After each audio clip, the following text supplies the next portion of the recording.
Okay, Rob, we are on. So I'm speaking today with Robert, head of Zenith internationally, head of Drysdale Jiu Jitsu in Las Vegas, former world champ, former ADCC champ, and now what's the term, Rob? Producer of Close Guard, the movie, or director, or what's your? Yeah, well, first, thanks for having me, Barry. Pleasure to talk to you. And, it's been a minute. Everyone's in lockdown now, so pretty much all my friends I get to talk to like this through Zoom and FaceTime and whatnot. But, yeah, man, I'm like executive producer slash director slash writer. We have a team of people who would do, a lot at this point, like a lot of the work and most of it, in fact. A group of very talented cameramen and editors and people with like documentary experience. So it was a combination of like my ambition to do, get involved in more things than I can actually handle. And, loving documentaries, loving history, loving jiu-jitsu, and it all came together and like, let's do this, right? So we're like weeks, maybe month or two away from releasing the documentary. We're very close. I think we're going to finish it before the end of the lockdown. It's kind of like the hope. Before the competition season is back, at least, right? And because we really feel that we have something special. Like we have something that people haven't seen before. There's nothing like it out there. And we're really excited about, be able to tell the community about its history. Yeah, it's incredible. I've seen some of the clips you've been putting up between Instagram, and you sent me a short sort of trailer for it there about sort of 6 months ago. Like, it looks really, really cool. It's incredible because the history of jiu-jitsu, like the kind of mini project I've been doing here since we've been locked down, has been about like Irish jiu-jitsu. And Irish jiu-jitsu is essentially 20 years old, right? In and around, maybe to some guys who are granddad rolling a couple of years before that, but essentially only about 20 years old. And the history that we get is essentially one of the Gracie family, right? It's the one that you've read at the start of every Gracie self-defense book. It's not, but that's not quite the case, right? It's not like you got to be careful and say, oh, it's a completely different narrative. Like anyone who's going to watch a documentary is going to think that we're going to come across with a narrative that is completely different. It might be disappointed because it's not the case. I think that there's some elements of the history that are accurate, but there's a lot of exaggeration and there's a lot of omitting. There's like not quite, I wouldn't call it lying, but omitting. And there's some things that are just factually incorrect, and it's not always easy because, I'm not, I've researched this. I have a bachelor's in history. I've done some academic work, very little, but I'm not a professional historian. But I'm finding myself I have to make all these calls on topics that I'm doing a crash course in understanding because I don't want to be wrong. Like, that's my big concern is like someone 5 years from now saying you're wrong. And this is why you're wrong. Like, that's what I don't want happening. I would like it to be as accurate as possible. With that being said, there's a lot of interpretation based off the facts. And the interpretation's kind of fallen on me in the sense where this is why judo and jiu-jitsu split. Like, some people might disagree with me, but like, this is important to the history of the sport. Like, where does Brazilian jiu-jitsu come from? Well, it comes from judo. Well, why did it depart from judo? Why is it not judo? Why Brazilian jiu-jitsu, right? And then there are different ways of understanding that because it's not a matter of fact, it's a matter of interpretation, right? So, I've been fortunate enough to speak with like the leading historians in the field and researchers, and they don't always agree. They agree on a lot of things, but they don't always agree. And I'm kind of like picking everyone's brain to see like what's the most plausible, most realistic scenario here, given my experience and like me listening to everyone, because I really have the objective of not being biased. And, I think that that's what's coming across. I'm pretty proud of what we're doing because when I look at it, I'm looking for biases and I'm like having a really hard time finding any. I'm really trying to check myself on this. And I think we're really like as far like down the middle as possible. Like, that's really the objective. Yeah, well, it's a really interesting topic because one of my kind of like yourself, I have a degree in history as well, actually, oddly enough. So, but we've spoken a little bit before about, I think, not just necessarily the jiu-jitsu history, but like I've got like a huge interest in like physical culture, where we're sort of the lines between sort of our history and when we started to exercise recreationally came from, with the likes of George Hackenschmidt and the old strongman culture. And I think it's certainly in Brazil. I think particularly around like the era that you're talking about, it seems to be kind of intertwined with that, right? It's this kind of challenge culture and this physical element to it. The thing is, we take things like martial arts and sports for granted. Like we think, it's part of daily life. You got to understand, early in the 20th century, the idea of sports was not something that was in people's like physical education, sports, fighting, martial arts. These were not part of the vocabulary. You know, these things that now, like, fighting was for war. What do you mean self-defense? Right? Like these things were being born. Sport, right back then, if you were a sport, you were a guy who was gambling on prize fights and on horse races. Yeah. So like the origin of martial arts, the professional circuit, it begins in the circus. So the circus precedes, the UFC. It's kind of like the birthplace for all this is the circus, because that's where all the curious acts were. You got a woman with a beard, throw her in the circus. You got a super strong guy, a guy that can play with goof around with tigers and lions and whatever. You throw him in the circus. Oh, this guy's doing some arm bars. What's that? You throw him in the circus as well. So these Japanese travelers, they're all going, they're part of an act. That's the origin of the whole, like in Brazil, it's no different. It's the same story in the US, I assume in Europe as well. In Brazil, like catch and Greco-Roman and, savate and all these things are coming to Brazil through the circus. They're being introduced to the circus, right? So jiu-jitsu / judo, because at the time, they're the same thing. Remember, Kodokan is just being born.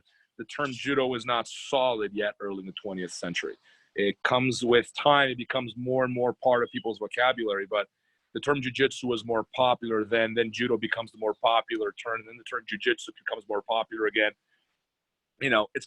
That's where the confusion comes from. But, these martial arts are spreading through the circus. And later the challenges, become more and more, okay, let's agree on a rule set, right? Oh, we don't agree on the rule set. Okay, you do what I want, whatever you want to do. I'm going to do whatever I want to do, right? So you see like MMA / Vale Tudo being born during this era as well. You see the rivalry between the Brazilians and the Japanese playing a role in how Brazilians would steer judo in a different direction, which is what they did, right? Like they got judo and said, all right, we're going to get good at what these guys suck at, because judo's becoming increasingly more stand-up oriented. They're becoming less and less ground-oriented over time, right? So Brazilians go, okay, we're going to get good at that then, right? So it's a way of like avoiding conflict with the Japanese because they couldn't beat the Japanese in their rules. So right. Brazilians had to modify judo in order to stand a chance. Right. Because one of the big kind of misconceptions probably that comes out of it is that jiu-jitsu goes to the ground or develops on the ground in Brazil because there's a lack of mats or there's a lack of facilities there. But that's not the case. It's more just of a sense of let's beat them where they're not so good. I think there's both. I think they're reinforcing each other. Infrastructure in Brazil is very bad. Anyone's ever been to Brazil knows this. Like you see Olympic training centers for judo and wrestling anywhere in the world, including Brazil. They're big because they're government funded. So they have big places to train. Like the mats are huge, right? There's a lot of support from the private sector because they're Olympic sports. There's a lot of prestige that comes with having athletes in the Olympics. Well, Brazilian Jiu-Jitsu never had any of that. It's always been like small privatized businesses. Like people like me and you who open a business, we don't have government funds to have huge mats. We don't have any money from the private sector coming in. So what do? We have a small place to train. And as a result, in a small place, what do? You start on your knees. It's hard to practice stand-up if you got 30 people in the room and you got like a few square feet to practice. So you have people take turns and start on their knees. So I think that infrastructure in Brazil, like it played a role there as well. This clicked on me. It's funny because I wasn't really thinking of this. It was only until we started filming the documentary. We visited the original Jiu-Jitsu Academy, which is called the Gracie Academy. It wasn't the Gracie Academy. It was the Academy of Jiu-Jitsu, 1930, not 1925. There's no gym in 1925. But we saw the place. We went to the building. It's still standing there. It's right next to Andre Pederneiras' gym where he trains Jose Aldo and those guys. Coincidence, but it's like they're actually next door to each other. Out of all the Rio de Janeiro, they happen to be next door to each other. It's great. But yeah, no, I was like, I can't believe this. Is like, because I wanted to see Andre Pederneiras, those guys. I guess because we go way back, and it just happened to be like they happen to be neighbors. But the building, it's Marquês de Abrantes 106 is the building. It's still standing, and we went in there. It's a store now, and Barry, it's the size of a bathroom. Right. I'm not kidding here. Like, you cannot have four. I'm like, how on earth do you train here? It's like, it's the size of a small kitchen. Put it like that. A Right. big bathroom or a small kitchen. That's the size of the gym. And they're rolling. Well, how are you going to practice stand up here? Oh, you can't. Yeah. Yeah. Where do they get good at? The ground, right? So where do we want to fight? Now they got to modify the rules. No points. That way, if they get taken down, they're not losing the fight. If I don't sweep, it's a draw. If it's a draw, I won because I didn't get tapped. Right. You see what's happening? So that's where that's where the rhetoric comes from. It comes from that era because they were. Just to give you an example of what I'm talking about. When Helio fought Ono, one of the Ono brothers, he got taken down 32 times the first time. 32 takedowns, right? Helio himself, according to Pedro Valente, describes it as being put in a blender. You got to give him credit for his honesty. You know, he could have like lied and like, oh, it was a close fight. You know, like, no, I was put in a blender. The guy was like throwing me around everywhere. 32 takedowns. It's a draw. They fight a second time, right? 27 takedowns. It's a draw because he couldn't finish Helio, right? Helio looked like he had a really annoying guard to pass. That's what it comes across to me. Like, he's one of those guys that puts you in close guard and it's over, right? That's what, you know, comes across to me. So no one could pass his guard apparently. He's like really tough and he's not a quitter, you know, obviously. And the third time Ono goes, how about we do this? Let's fight under international judo rules with points. This no point thing is nonsense, right? I can't win this way, right? And then Helio's like, nah, we're good. Fight Carson instead. Because, you know, it was tactical. Like, they want to win. They want to push their brand, right? They want to create a niche outside of Olympic judo. But how do you do that when you can't beat them? Well, you got to create a new sport. You got to create a new rule set. So they can't agree on the rules. And once you can't agree on the rules anymore, now we're talking about different sports. And that's like the split of judo and jiu-jitsu right there, is the fact that they could no longer agree on the rule set. Right. But it's incredible. It's because if you look now, I suppose, into well, a century later, I mean, you've had situations in the old Metamoris where that kind of, you didn't submit me, so therefore it's a draw, has that attitude has remained throughout. You know, what's crazy about that mindset is that it's a complete denial of jiu-jitsu as a martial art. Because, like, those are the same people that argue for self-defense in martial arts and combat, right? Which is crazy to me. Because if you lay in side control with your arms flat on your chest, just crossing your arms, you're getting elbowed in the head repeatedly in the fight. You're going to be dead if you don't move. You can't lay on your back and say, well, you're not finishing me, so I didn't lose. A fight, anyone who's ever been to a fight knows that a fight is not about who's going to submit who. A fight is about, like, who's going to get on top of who and drop more punches before the bouncers stop it. That's a fight. Yeah.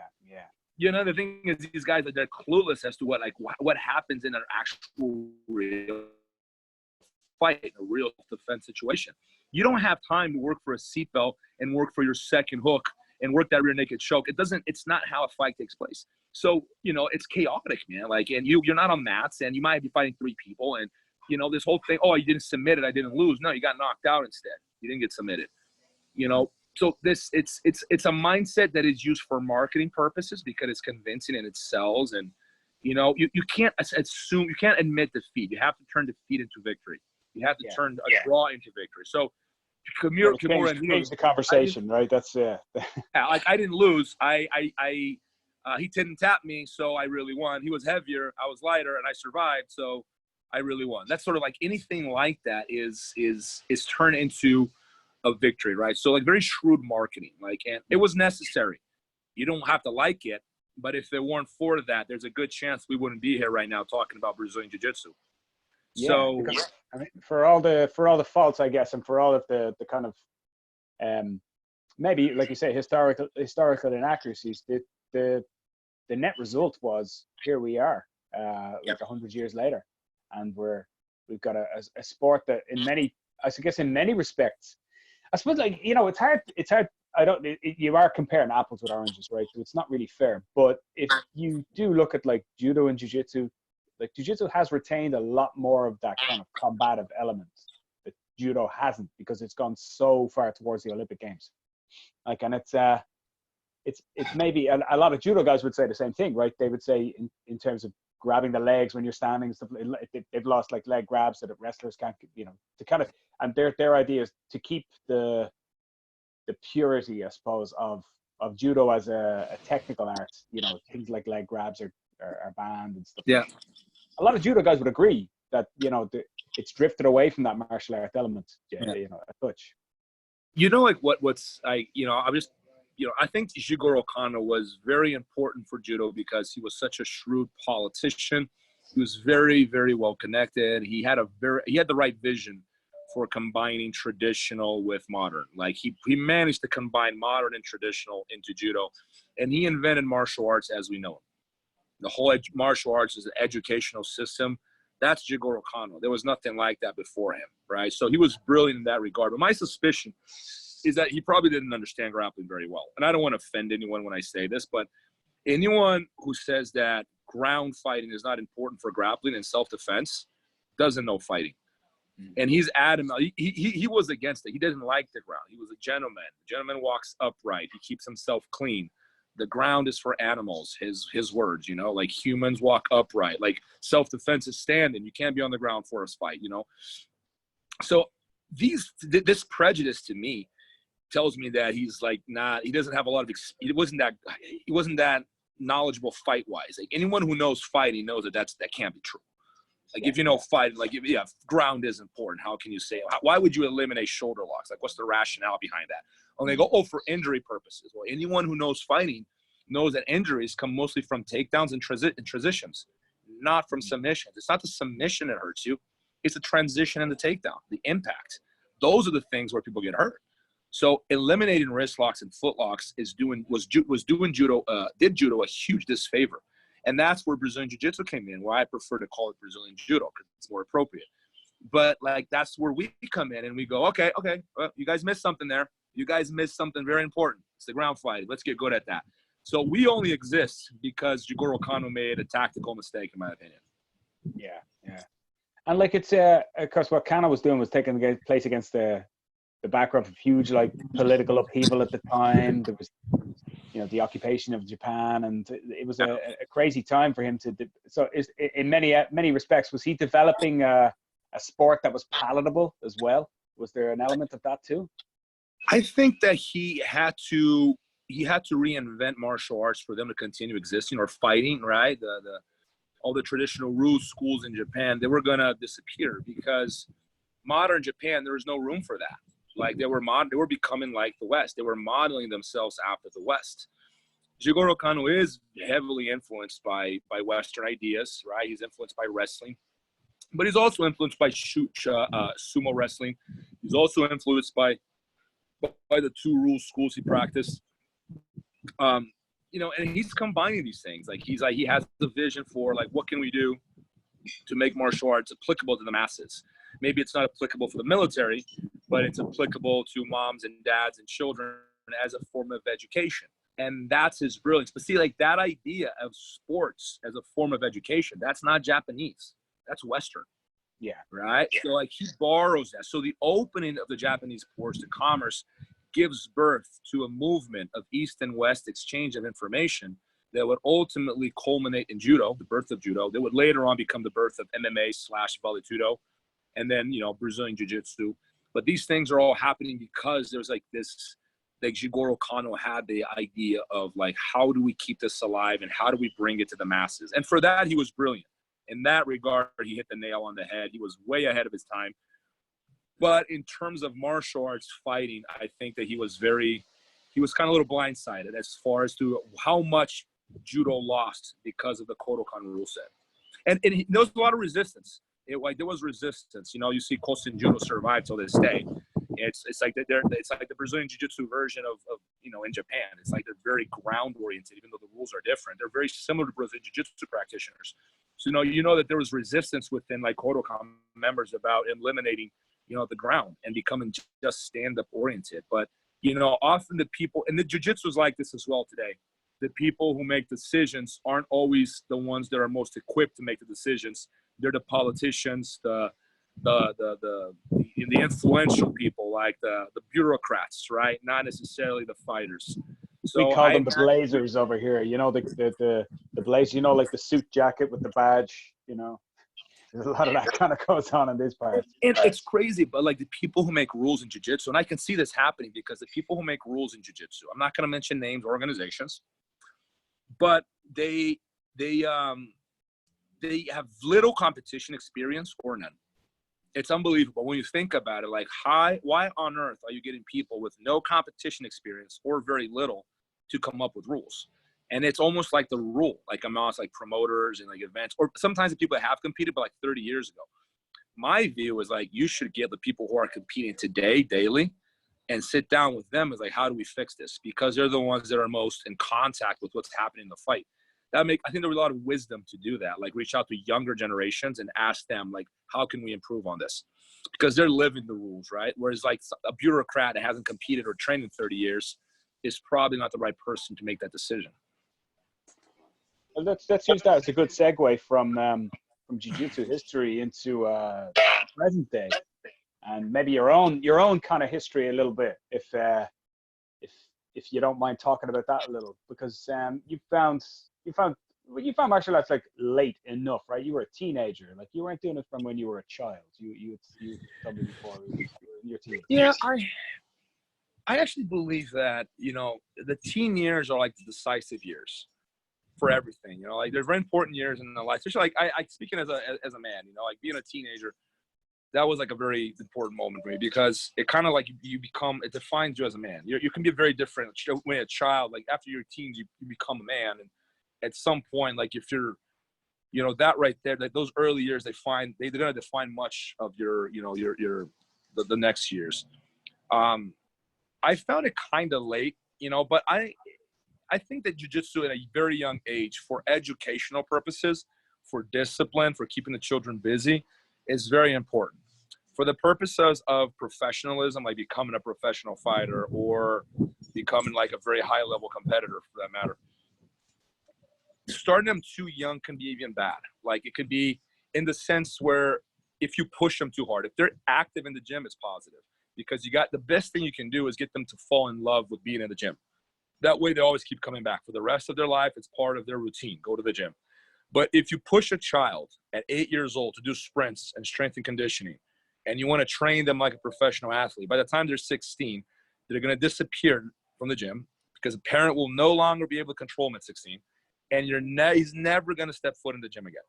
So to me, like, you know, the teen years are crucial, because when you're a teenager, you decide if you want to train or if you don't. And if you're not in love with the gym and training, it doesn't matter how much your parents push you, right? So that's why, to me, it's not that big of a difference when you start as a child or as a teenager, because if you discover it as a teenager and you like it, you'll catch up to the kid who started training when he was 8 years old. Absolutely. You know? Yeah. So if you look at a lot of like high level competitors, they started in their teens. They didn't start when they were children. Majority of them, in fact. Mm-hmm. Mm-hmm. And I think it's because of this reason, because it's a formation period. So they're very invested. I know I was very invested from the moment I started training. Like I wanted to train twice a day. I was going crazy at my original gym in Brazil, because they only offered jiu-jitsu 3 times a week. So me and my friend, we would grapple on his carpet in his living room on the Tuesdays and Thursdays, because the gym only opened 3 days a week to train jiu-jitsu. And I was like, this is insane. Like, I want to train twice a day. And the carpets in Brazil are very thin. They're not like American carpets. They're very, very thin. So like, they're not very fun to roll on, but like, we just couldn't stop, man. We just wanted to train all the time. So, you know, it was a very, I was very sure of the fact that I was going to do this for life, man. There was no doubt in my mind. And I was in love with jiu-jitsu. Like, as I was walking through the door before my first class, I was already like, man, I'm loving this. There's something about it, man. Yeah. That's great. That's great. Yeah. Because we speak about this all the time. Actually, I had somebody on last week, and we were talking about kids training and kids coaching. And, you know, like the majority of my place is kids, you know. And like you say, it's weird how many people think when they come in as adults or even as teenagers, it's weird how many people say to you, am I too old? Am I too old to start this? There's this perception that you have to start as a 6-year-old or something like that. Nah, yeah. No, I don't. You know, Damian Maya, I think Damian started when he was 20. Damian Maya started training when he was 20, which is old. You know, Cavaca started training when he was 19, right? Some people, right. Yeah, Cavaca started at 19. I think Damian was 20, if I'm not mistaken, that when he started training. Damian's like the oldest person. He made it like to a UFC, 2 UFC title fights. You know, so it's I think that says a lot. Might answer why he's had such longevity as well. I mean, because the fact that he's well, I know he's probably had his last fight now, but he's had a long career there, right? You know, Yeah. not many people fight till they're nearly 40. Yeah, no, 100%. Like he, you know, I think that sometimes the child, if they're pushed too much too soon, you wear on them. You know, you break them too soon, and then the other thing too is a lot of times the child, when they rebel, all teenagers rebel. It's in the nature of being a teenager. Every parent knows this, right? But it's once the child realizes that jiu-jitsu is more important to the parent than it is to them, they will use that against the parent. Oh, I've seen absolutely. it happen. They're like, that's what's gonna get you angry? I got you. Oh, guess what? Yeah. Yeah, Oh, you've got some hopes for me. Guess what I'm gonna do? Yeah, it's a very common theme, you know. Like that's why I always advise parents, like, bring them to jiu-jitsu, make them train, don't let them slack, otherwise they'll play on their iPad all day. But don't push them too hard. Really strive for a balance there, because if you push them too hard, you're gonna break them. They're not gonna be interested. Like, it's hard to find a balance. I'll give an example. I got 2 kids, 2 little girls. My older one is a trooper. She is a soldier to a T. Boom, fall in line, sir, yes, sir. Does it, doesn't complain. The younger one, polar opposite. Like, she will gladly play on her iPad all day. I push her. Like, I make her train. You know, I just don't make it hell. You know, she goes, it's only 1 hour, baby. That's it. You don't have to do anything but that. 1 hour, like 3-4 times a week. That's it. And then she's okay with it, because, you know, I don't make her compete. She doesn't have to belt test if she doesn't want to. You know, I don't make her train on weekends or anything like that. I just want to make sure that she's used to going to the gym 3-4 times a week. Yeah. And it's fun, right? And that she's enjoying it. Fun. Yeah, it's not a boot camp, you know. We're not going to get a kid in Olympic shape now for what? For Naga? You know, it's just, let's go easy on them. Let them fall in love with the gym, and then they'll want to come back when you're not there. Yeah, the problem is a lot of people, I think, see such great kids coming out of Brazil, or, you know, we had the kids Euros here in November, and there was a lot of kids who came out of the projects, so out of some of the social projects that guys have, and they came over, and some of them were incredible at like 10, 11, 12 years of age. Unbelievable. But as somebody said to me, it's kind of like a meat grinder, and they're, you know, these are the kids who are, okay, maybe 1 out of 100 is going to go on and compete at an adult level, or compete like to a high level at an adult level, and the other kids are just going to fall away. You know, so it's like running them through the grinder. And we see it over here. We see it more here with soccer, with football. And you guys probably see it over there with professional sports over there, like, you know, where they kind of run them at it, and they try to squeeze every drop out of them far too young, you know? Yeah. And I think for technical purposes, I don't think it's a huge, I have a theory. I think that if you start a child at 6, and then you start, you know, and then when they're 12 and you put them against a 12-year-old who just started, the one that started 6 is going to kill the one that just started, obviously. But by the time, if they both continue, by the time they're both 18, it's going to be toe-to-toe. Yeah. They catch up. They catch up, yeah. And people don't like, no, but all those years of training, but like, they were very young. They weren't that attentive about it. And you see some 9-year-olds, 8-year-olds are incredibly talented, but there's a curve there. They do this, and then there's a curve. And the one that starts when he's 12, 13 reaches up that curve eventually. And, you know, you've seen this a million times. So it's like the white belt. Yeah, it levels out, because the white belt is always going to learn more than the blue belt. The blue belt always learns faster than the purple belt, and so on, you know, because we'd all reach a curve eventually. Well, yeah, the curve flattens. Yeah, it has to flatten out. Yeah, because there's not an infinite growth curve. Otherwise, yeah, I mean, I would love that. It's that'd be incredible, all right. Yeah. Yeah, if some people believe that. No, but if you're a 6-stripe black belt, you have to be way better than the 1-stripe black belt. Like, if you're a 6-stripe black belt, that means you're like 50 years old and you've been training for 40 years. Like, if that curve, if that growth is like, oh man, I'd be so good now. Let's put it that way. I'd be incredible. It's the opposite. You're going down. Like, it means you're beat up. That's all it means. But people think, oh, clearly you have more mat time, you should be better. Like, they don't understand, like, how, like, martial arts, you get better and you get worse. You don't stay where you are. You either improve or you lose it. Like, there's no in between, you know? I think one of the great things about jiu-jitsu, though, is the kind of honesty of a role as well. That even, I don't know about you, like, you probably see, because you grew up with jiu-jitsu was quite mature. Well, we had this kind of, and maybe it was in the US, maybe when you came to America, maybe it was a little bit, maybe still like this. But you still had like the karate black belts and the kempo guys and all that kind of stuff doing the challenges and say that shit wouldn't work on me, you know, that kind of stuff, and it's not made for the street. But I always remember like people coming up and not that there was too much like at the likes of dojo storms or anything like that around when I was there, but you know, you'd still get kind of the odd guy kind of giving you a bit of grief. Hey, I'll come up and spar with you, and after you realize, geez, these guys don't actually train. You know, it's not that he's not good at martial arts. So when you actually start, you know, spar this guy, it's not that he's good at martial arts. It's not that he's no good. It's that he got to, maybe he trained for like 10 years and was pretty good. And then when he got his black belt, he just stopped training very hard. You know, it became difficult. So there's a great honesty in jiu-jitsu in that.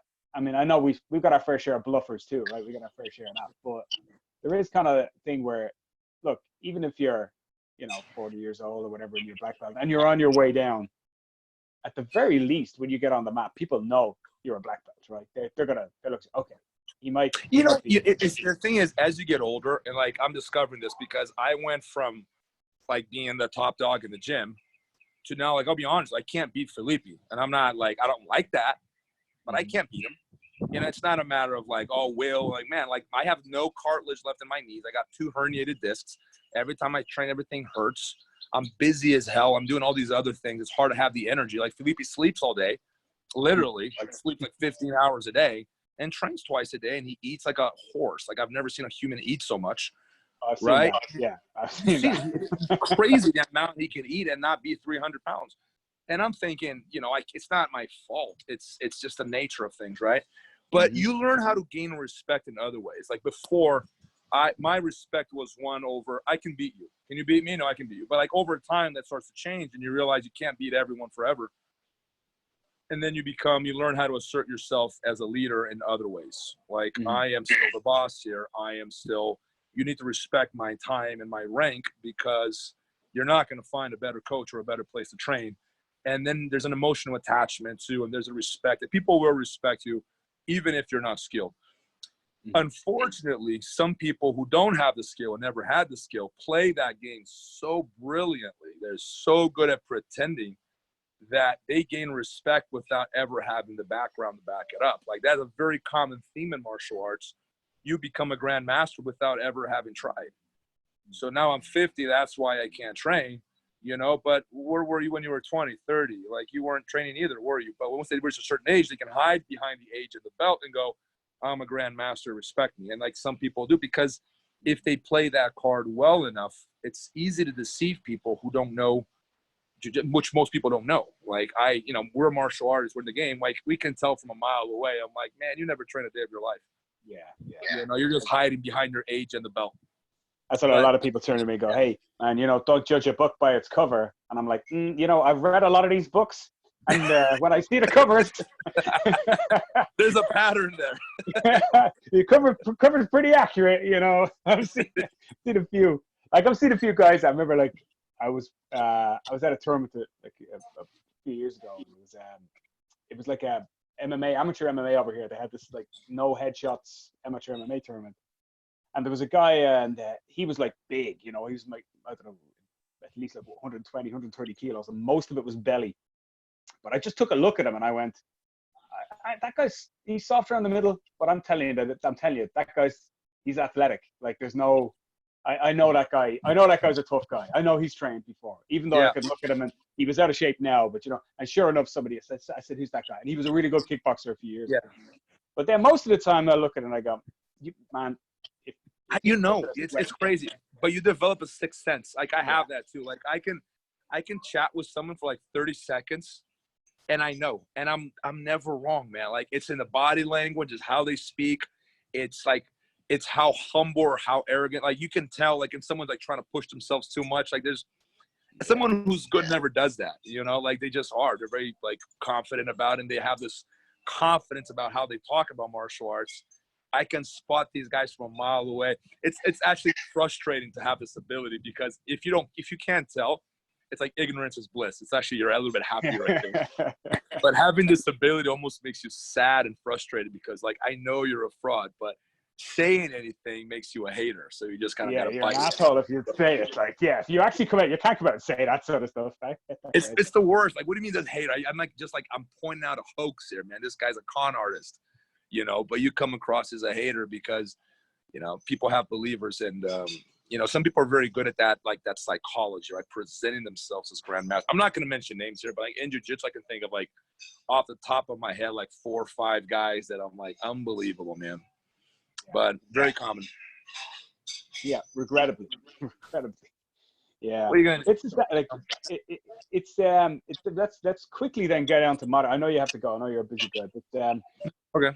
when we get on to modern jiu-jitsu in the modern day, and I know like the Instagram shit has been very frustrating for you. Like I've seen you kind of get into it the odd time and get into kind of debate, and it's a frustration for me as well. I see some of it, but like let's kind of dodge off that because I don't want to talk about those guys. I always feel like giving those types of people oxygen is kind of, you know, it's feeding the troll, you know. But the thing is, like, the problem is when the trolls are being listed. The problem with the internet is that it has given every idiot on the planet a voice. And before, you know, journalism has never been perfect. TV, like, it's never been perfect, but at least there was a selection process. They would weed out the complete idiots. You may disagree with journalists, but if he's working for the New York Times, he's not a complete idiot, right? Like, there was a selection process, but the internet has made like everyone's got a voice, and it's very democratic in one ways, but it also gives people a voice when they don't know what they're talking about. But the thing is, if they're loud enough, other people believe them because other people believe them. So if a lot of people believe them, I should believe them. And next thing you know, nonsense becomes the truth because a lot of people are believing it. Most people are going to go for the majority. So if the majority of people are saying, A, I don't have the critical thinking faculties to distinguish between right and wrong, good and bad, I'm going to go where the majority goes. So, like, you know, it becomes something like fashion. It reinforces itself. And you get these people that don't know what they're talking about, but they're very loud on the internet. And it's frustrating because I know they're full of it. But next thing you know, you spend your day arguing with them on the internet. I've done that once in my life. I spent a whole day arguing with this particular idiot. Like, it's a waste of I'm like, what am I doing here?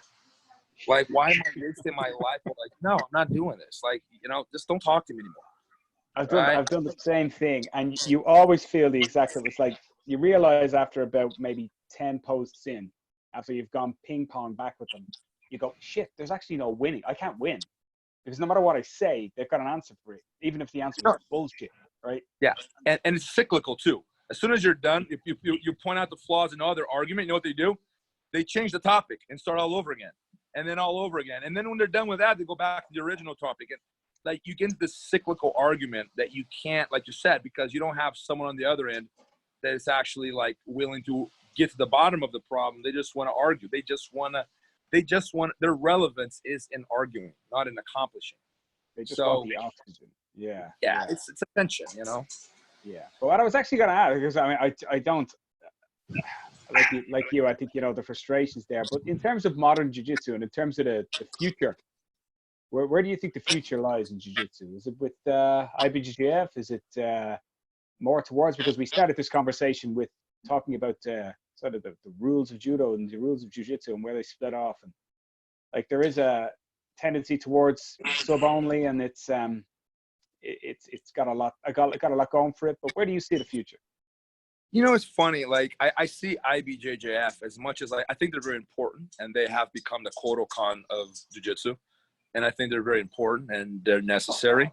We need a structure, and they're offering that. Surprising they came from Brazilians. I'm half Brazilian, I can say this. Right. Because what? They got organized? How is that possible? But but IBJJF is by far the most organized jiu-jitsu organization on the planet, like by like light years ahead of like other tournaments, you know, like organizations, if you ask me, because now they have time to get better, and they're very, very good at it. But, you know, they're making a lot of the same mistakes that judo made, in my opinion, 100 years ago, when they allowed space for certain aspects of grappling to exist. IBJJF is neglecting heel hooks. And when you do that, you create a small little place for something else to exist, similar to how Brazilian Jiu-Jitsu was born outside of judo, right? From judo. Like, we're watching submission only, another version of jiu-jitsu being born outside of Brazilian jiu-jitsu. The question is, can they become organized enough? I don't think so. The other thing is, I was just having this discussion with an IBJJF official a while ago, and he goes like this: Rob, what is their why? What is the why? Like, Jigoro Kano had a why, right? He wanted to bring martial arts to the masses. IBJJF has a why. They want to BJJ to become the most practiced martial art in the world. What is the why of submission only? Like, it's just they are people who don't win in IBJJF rules, and they had to create a rule set for themselves. Very similar to what Brazilians did with judo, right? Do they have the means to get organized to actually execute a purpose? Assume they have a purpose, though. They want to carve a new sport, an entirely new sport. Do they have is there a leadership that can do that? Like, we had Jigoro Kano that created judo. We've had the Gracie family that, like, was a leader of a movement that didn't create BJJ, but they led a movement that carved, a piece of judo out of judo. I don't see that. And this is why I think it's a fad. I don't think that submission only format is a good format for self-defense or for combat in general. I think it reinforces butt scooting. You can see that strategically it makes no sense to wrestle, so they don't. They just butt scoot and fight for the feet, which tactically makes perfect sense, right? But those guys will never be able to fight in MMA.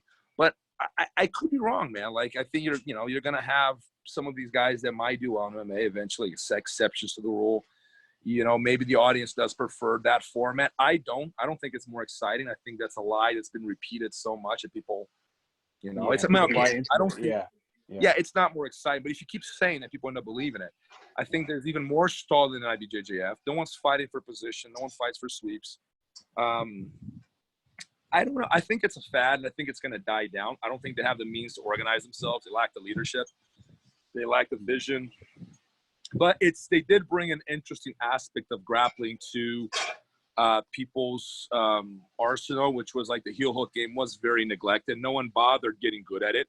We all knew that there was a big world there. We all knew it. Everyone has always known it, but no one bothered getting good at it because it's illegal almost everywhere. Mm-hmm. So, that was beneficial in that regard. I think it's been they've been a plus to the grappling world because they've really raised the bar as far as like the leg lock / heel hook game comes. They've really gotten a lot better at it. But if it's gonna become, I don't see it. I think that's detrimental to the sport. I think that we don't win if that happens. I just think when it comes to the why, when you talk about the why, regrettably, a lot of the time the why seems to be because we're different to IBJJF. So like when you actually talk and you talk to a lot of guys on those tournaments that allow maybe more leg locks or allow reaping, and you say almost the advertising slogan is because IBJJF don't do it, we do it. Yeah. That's not a good way to start, right? It's not a good method of starting any sporting format, right? To be the opposite of something else.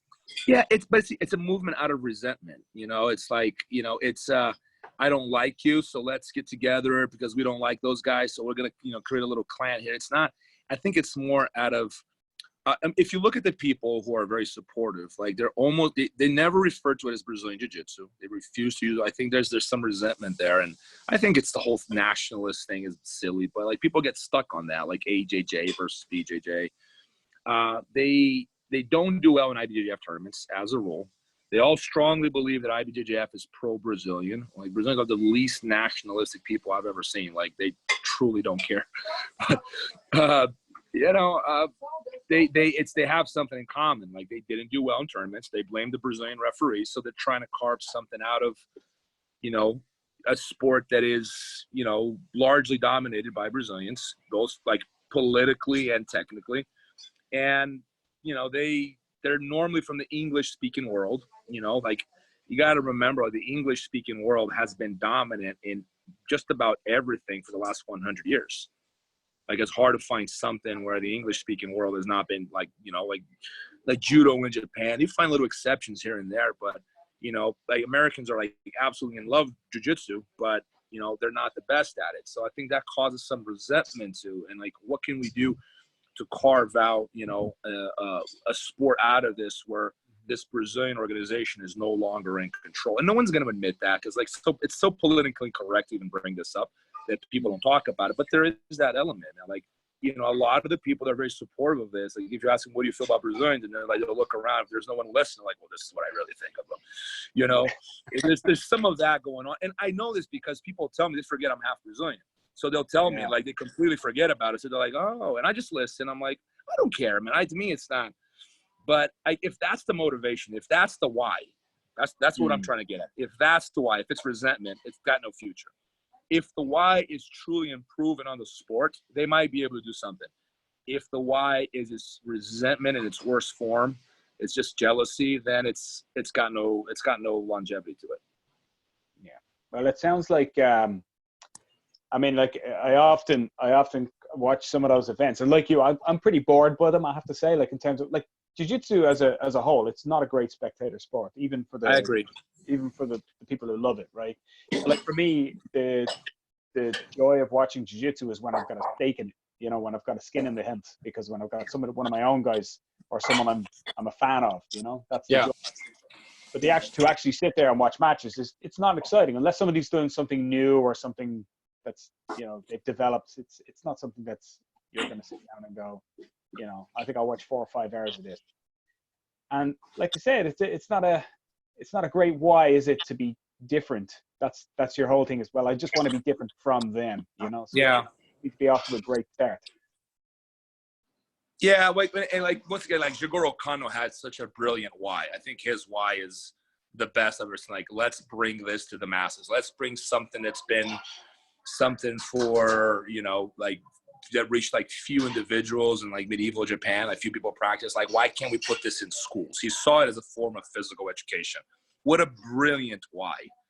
Is there a better why? I've never seen a better why. Are we surprised that judo became the biggest, most practiced martial art in the world?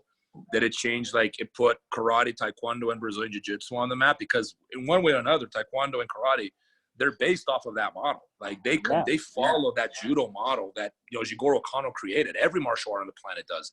So I mean, I don't think that when you look at Jigoro Kano's why and, you know, the AJJ / submission only, whatever, anything that is outside the BJJ circle, I don't see it.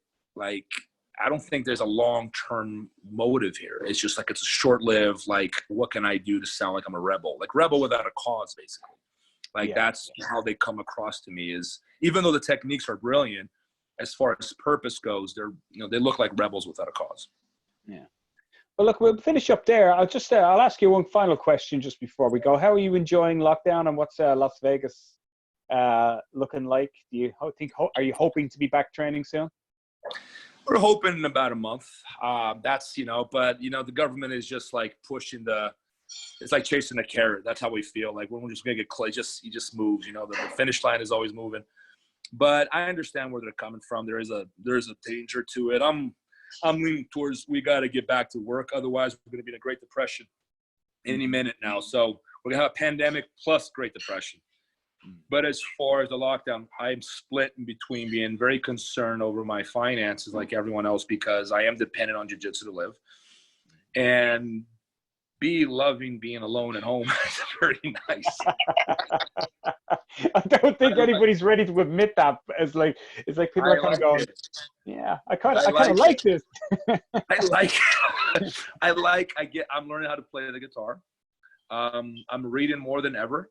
I actually really enjoy, like, I take my dog for a walk every day now. Before it was like once or twice a week. Like every day he goes on a walk now. I go to the park. It's sunny outside. I'm like, this is not bad. This is like how a retired person lives. Yeah, you know? that's exactly what I feel like my dad. That's what I kept saying. It was like, I bring my dog for a walk once a day. I just come home and then I sit. I do a lot of sitting. I just don't do anything, but I just sit, and I'm not looking at my phone or anything. And then maybe 20 minutes later, I go, I don't think I've moved. What was I doing? I was just thinking. Yeah. It's like a break, doesn't it? In some ways, you know, it feels like a rest. But yeah, man. Barry, I got to get going, man. I got a private waiting for me. But man, thank you so much. Well, if you want to do this again at some point, I'd love to be back. We can talk about different stuff. We got tons of stuff to talk about. Okay, well, listen, take care of yourself, Rob, and I'll talk to you soon. All right, thank you so much, Barry. I'll talk to you guys later. Cheers. Bye-bye.